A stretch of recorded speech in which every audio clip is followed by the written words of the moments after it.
कैसे हैं आप लोग? जैसा कि आप सबको मालूम है कि हम लोग सभी पढ़ना चाहते हैं लेकिन पढ़ते नहीं हैं। रियलिटी बात यही है। तो हम लोग को ना एक बंधन चाहिए, एक ऐसा टाइम फ्रेम चाहिए जिसमें हम पढ़ सके, हम अपने आप को विकसित कर सके। और 17वीं बीपीएससी अगर आपका तैयारी का लक्ष्य है तो आपके लिए यह टाइम टेबल है जो मैं लेकर आया हूँ। ये ऐसा टाइम टेबल है जो एक मानव द्वारा ही पूरा किया जा सकता है। बाकी तो कई सारे लोग अपने आप को घड़ी बना दिए हैं, कैलकुलेटर बना दिए हैं, मशीन बना दिए हैं, लेकिन हम लोग इन सब से ऊपर एक बेहतर स्टडी टाइम टेबल की बात करेंगे जिससे हम और आप या एक बच्चा भी उसको पूरा कर सकता है।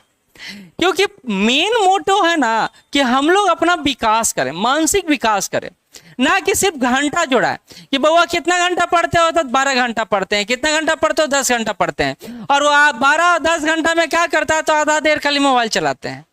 तो अगर इस तरह के काम को, इस तरह की पढ़ाई को आप पढ़ाई कहते हैं तो सफलता आपसे दूर चला जाएगा। एक रिस्ट्रिक्शन तो चाहिए सबको, ये बात सही है, लेकिन आप उसको ह्यूमन बीइंग की तरह देखें, आप उसको मशीन की तरह ना देखें, आप उसको मोबाइल की तरह ना देखें जो हमेशा आपके पास चलते रहता है। इंसान हमेशा नहीं चल सकता, वो रुकता है, ठहरता है, घसीटता है खुद को, चलाता है खुद को, फिर दौड़ता है। तो कई सारे आयामों से इंसान चलता है। तो अगर 17वीं बीपीएससी आपके जहन में है तो आपके पास कैसा टाइम टेबल होना चाहिए, तो वो भी हम लोग एक बेहतरीन चर्चा करेंगे। उसके साथ ही आपको बता दें कि अगर ये टाइम टेबल जो हम चर्चा करने वाले हैं बहुत ही व्यवहारिक है, पूरा नहीं होता है, तो आप उस जाल से निकलिए, उस माया से निकलिए जो माया आपको कहता है कि नहीं तुम तैयार कर लोगे, तुम्हारे ही लेवल का चीज है। झूठ मूठ का अंधविश्वास को मोटिवेशन मत बनाइए, ठीक है। उसके बाद घर से निकल जाइए, किसी न किसी के शरण में चले जाइए, क्योंकि वहां जाके आपको सही राह मिल सकता है। नहीं तो अगर आप ये शेड्यूल या रूटीन फॉलो कर सकते हैं, टाइम टेबल फॉलो कर सकते हैं, आप में इतना पेशेंस है, ऊर्जा, तो बहुत अच्छी बात है। साथ ही अगर आप 17वीं बीपीएससी का तैयारी टारगेट वे में करना चाहते हैं, हम लोग टारगेट आपको पूरा बैच भी दे सकते हैं। आप चाहे मेंस का तो मेंस का भी दे सकते हैं, आप चाहे एसए का तो एसए का भी दे सकते हैं, पीटी का चाहिए पीटी का दे सकते हैं। लेकिन ज्वाइन करने से पहले एक शर्त बड़ा अच्छा है कि आपको अटेंडेंस 90% देना होगा, परफॉर्म वेल करना होगा, नहीं तो हम आपका बेइज्जती करने में कोई कसर नहीं छोड़ेंगे। एक विद्यार्थी का जीवन किताब, घड़ी और कलम के बीच गुजरता है, और हम लोग चाहते हैं ना कि इसको हमेशा साधते हुए ना एक अच्छा टाइम टेबल को फॉलो करें, और वो टाइम टेबल आपको सफल बना। ये टाइम टेबल आपको सफल बना। सफलता बड़ा जरूरी है, सक्सेस इतना जरूरी है ना कि आपके पूरे जीवन का आकलन आपकी सफलता के आधार पर किया जाता है। किसी ने सच ही कहा है ना कि संघर्ष भी उन्हीं का सुना जाता है जिन्होंने सफलता अर्जित की है, बाकी असफल लोगों के तो संघर्ष को भी मिटा दिया जाता है। तो आपकी संघर्ष को तब सुना जाएगा, तब समझा जाएगा जब आप सफल होंगे। और सफलता के लिए जरूरी है कि जो 24 आवर्स आपको दिया गया है उसको टॉपर्स की तरह यूटिलाइज करें। टॉपर्स की तरह यूटिलाइज करने का मतलब है कि अपनी दिनचर्या को इस रूप में परिणत कर दें कि हर सेकंड का यूटिलाइजेशन। तो हमारे दिमाग में एक टाइम टेबल आता है कि सर हम सुबह एकदम 4 बजे मॉर्निंग में उठेंगे और 4 से 7 पढ़ेंगे फिजिक्स या केमिस्ट्री या बायोलॉजी या फिर हिस्ट्री, ऐसे फिर सर एकदम 5 मिनट आराम करेंगे और 7:05 से लेकर 9:05 तक सर हम ज्योग्राफी पढ़ेंगे। और ऐसे करके पूरा रूटीन हम लोग एकदम 1 मिनट का यूटिलाइज करके रूटीन बना लिए, और फिर क्या किए कि 2 दिन 3 दिन इसको फॉलो करने का प्रयास किए। फिर से सुन लीजिएगा, फॉलो करने का प्रयास किए और सफल नहीं हो पाए, क्योंकि हम लोग मानव हैं, हम लोग विद्यार्थी हैं जो दिन भर कुछ ना कुछ कार्यों से भी जुड़ा रहता है, कुछ ना कुछ अलग काम है जो उसको करना रहता है। प्लस ह्यूमन बॉडी है ना, थक जाता है, सो जाता है। तो आपका ये टाइम टेबल ना 2-3 दिन मैक्सिमम 1 सप्ताह में ध्वस्त हो जाएगा, बर्बाद हो जाएगा। और फिर एक टाइम टेबल, फिर एक टाइम टेबल, फिर एक टाइम टेबल, ये जीवन ना टाइम टेबल बन के रह जाएगा, सक्सेस नहीं मिलेगा। तो सफलता के लिए टाइम टेबल को ऐसे बनाइए ना जिसको पूरा कर पाए, फुलफिल कर पाए। अगर फुलफिल ही नहीं कर पाएंगे तो टाइम टेबल किस काम का, बात समझ रहे हैं? तो फुलफिल करने के लिए क्या करना होगा, एक ना बहुत ही व्यवहारिक टाइम टेबल बनाना होगा, बहुत ही व्यवहारिक टाइम टेबल बनाना होगा। और ये टाइम टेबल कैसा हो, इसको सुनिएगा।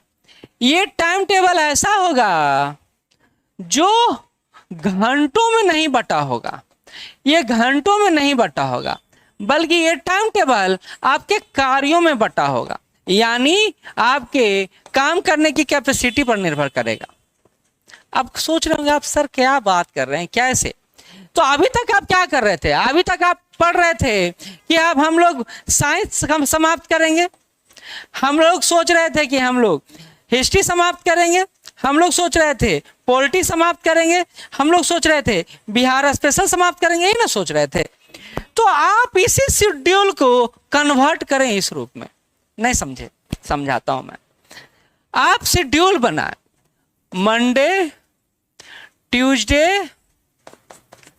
वेडनेसडे, थर्सडे, फ्राइडे, सैटरडे और संडे। ये आपके पास 7 दिन है जो अप्रॉक्स सभी के पास, दुनिया में जो भी लिविंग थिंग्स है वो इस 7 दिन को समझता है ना। अब आप इसमें देखें कि हमको कौन कौन सा सब्जेक्ट है जो पहले तैयार कर लेना चाहिए और जिसका महत्ता बहुत ज्यादा है। तो आप जानते हैं बीपीएससी का अगर आप तैयारी कर रहे हैं और वीडियो चूंकि उसी आधार पर देख रहे हैं, तो आपको पता है हिस्ट्री का, करेंट अफेयर का, आपका साइंस का और आपका बिहार स्पेशल का सेक्शन बहुत बड़ा है। आप देखिए, आप अपने रूटीन को 2 रूपों में, एक देखिए, एक सब्जेक्ट लेके मत चलिए, कभी बोर हो जाएंगे, पढ़ने में मजा नहीं आएगा। तो अगर हिस्ट्री को लेते हैं तब भी करेंट अफेयर को लीजिए, साइंस को लेते हैं तब भी करेंट अफेयर को लीजिए, क्योंकि करेंट अफेयर रेगुलर पढ़ने वाला चीज है। आप उसको इरेगुलर पढ़ेंगे तो फिर मजा नहीं आएगा, मजा नहीं आएगा। और इसके साथ अगर आप चाहते कि नहीं सर ये दोनों के अलावा भी मुझे थोड़ा बोरियत लग रहा है, पढ़ने में मजा नहीं आ रहा है ना, तो एक छोटा सा सब्जेक्ट और ले लें। वो पॉलिटी ले सकते हैं, वो ज्योग्राफी ले सकते हैं, कोई भी एक छोटा, या केमिस्ट्री, फिजिक्स, बायोलॉजी ले सकते हैं, किसी को एक छोटा सा सब्जेक्ट एक हिस्सा रख ले। लेकिन इस टाइम टेबल को अगर 3 भाग में बांट दिए हैं तो एक पार्ट, याद रखिएगा मेरा, एकदम याद रखिएगा, एक पार्ट रिवीजन का भी जरूर रखें। मतलब जो आपने पढ़ा है उसको रिवाइज डे बाई डे करना है, ये रूटीन का हिस्सा अवश्य होना चाहिए। हम लोग गलती क्या करते हैं, पढ़ते जाओ पढ़ते जाओ पढ़ते जाओ वाले प्रक्रिया पर काम करते हैं, जबकि पढ़ने के अलावा रिवीजन करना भी जरूरी है, क्योंकि हम लोग इंसान हैं ना, भूल जाते हैं, चाहे बातें हमारे दिमाग से स्किप कर जाती हैं, तो उसको फिर से दिमाग को में लाने के लिए क्या करना होगा, बार बार पढ़ना होगा। और इसी पढ़ाई के करने की बात यहाँ पर मैं कर रहा हूँ। तो आप अपने टाइम टेबल को दिन के हिसाब से डिसाइड करें, वर्क प्रोफाइल के हिसाब से डिसाइड करें कि हमको कौन कौन सा सब्जेक्ट 1 महीना में या 1 सप्ताह में समाप्त कर लेना है। उसमें आप विविधता को भी समाहित कर सकते हैं, लेकिन एक सेक्शन है जिसको हमेशा जोड़ के रखना है, वो है रिवीजन। इसके अलावा सप्ताह में आपको एक प्रैक्टिस भी जरूर करना चाहिए, एक टेस्ट। 17वीं बीपीएससी को लेकर हम लोग 32 टेस्ट की श्रृंखला शुरू किए हैं, 32 टेस्ट, जिसमें हम लोग सब्जेक्ट वाइज सब्जेक्ट 2 बार टेस्ट लेंगे आपको, यानी मॉडर्न हिस्ट्री का एक अभी होगा, एनसीईआरटी के थ्रू होगा, एक एडवांस बैच के थ्रू, एडवांस बुक के थ्रू होगा। तो आप चाहें तो शेड्यूल ले सकते हैं, नंबर ऊपर दिया हुआ था, नंबर नीचे रन भी कर रहा होगा, शेड्यूल ले सकते हैं हमसे, तैयारी करिए। क्योंकि अगर आप सिर्फ पढ़ रहे हैं, सिर्फ रिवीजन कर रहे हैं और प्रैक्टिस नहीं कर रहे हैं, तो भूलते चले जाएंगे। कितना रिवीजन करें, कितना, जब तक उसको बनाइएगा नहीं, दिमाग पर भार नहीं पड़ेगा, वो फिर मजा नहीं आएगा, जिंदगी में मजा नहीं आएगा, है ना। तो ये काम आप कर सकते हैं और ये एक अच्छा टाइम टेबल हो सकता है। और हमेशा याद रखें, हमेशा याद रखें, बहुत ज्यादा पढ़ने की अपेक्षा कम पढ़ के उसको रिवाइज करके प्रैक्टिस करें, प्रीवियस ईयर क्वेश्चन को सॉल्व करें, प्रीवियस ईयर क्वेश्चन को सॉल्व करें, तभी आपको आइडिया लगेगा कि आप जिस रास्ते पर चल रहे हैं वो रास्ता सही है या गड़बड़ है, तभी ना पता चलेगा, ऐसे कैसे पता चलेगा। तो आपके पास सिलेबस पता होना चाहिए, सिलेबस के अनुसार आपको दिन के हिसाब से अपने वर्क प्रोफाइल को डिसाइड कर लेना चाहिए कि हमको 1 यूनिट 1 दिन में समाप्त कर लेना है। हम अगर हिस्ट्री उठाएं तो 1 यूनिट समाप्त कर लेना है, करेंट का 1 सेक्शन कर लेना है। आप अगर केमिस्ट्री या बायोलॉजी या कोई और सब्जेक्ट छोटा सा उठाएं तो उसको कंप्लीट कर लेना है, 1 घंटा रिवाइज, 1.5 घंटा रिवाइज कर लेना है, और सप्ताह में 1 दिन प्रैक्टिस सेशन रखना है। तो ये काम आप कर सकते हैं। नहीं तो आप रूटीन पे रूटीन बनाते चले जाएंगे, वो खत्म होते चला जाएगा और आपका घर रूटीन मय हो जाएगा, लेकिन आपको कभी सिलेबस समाप्त नहीं होगा। ये एक समस्या होगा और कॉन्फिडेंस भी नहीं आएगा। तो एक विद्यार्थी जिसका रूम सजा धजा रहता है उसके बुक से, उसके सिलेबस के पार्ट से और खुद से, उसको एक सकारात्मक ऊर्जा में तब्दील करें और आगे बढ़ें, सफलता निश्चित रूप से आपको मिलेगा। और कुछ प्रश्न हो तो कमेंट बॉक्स में जरूर पूछिएगा। धन्यवाद।